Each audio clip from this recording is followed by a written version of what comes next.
L'info éco avec Capital. L'info pratique Capital, la possibilité de résilier sans frais son contrat de complémentaire santé est en bonne voie.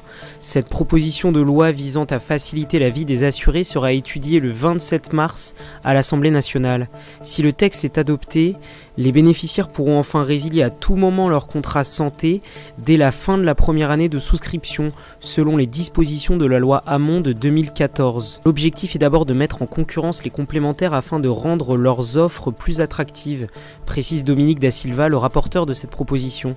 Depuis 2010, les tarifs des assurances santé ont augmenté de 21%. Le chiffre du jour, 15 000, c'est le nombre de postes menacés dans la filière diesel en France d'ici 10 ans en raison de l'effondrement du marché.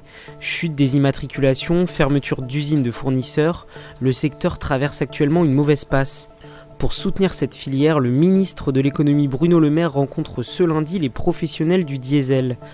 300 établissements sont concernés à des degrés divers, dont 6 en situation d'urgence, a commenté le président de l'Union des industries et métiers de la métallurgie. En France, le secteur emploie 35 000 salariés. Le coup de gueule du jour est poussé par Henri Buzy-Cazot, président de l'Institut du management des services immobiliers. Dans sa tribune publiée ce lundi sur Capital, cet expert en immobilier s'emporte contre la récente intervention du Premier ministre appelant à plus de concurrence au sein des syndics de copropriété. Pour Henri Buzy-Cazot, la mise en concurrence n'est pas le problème du secteur.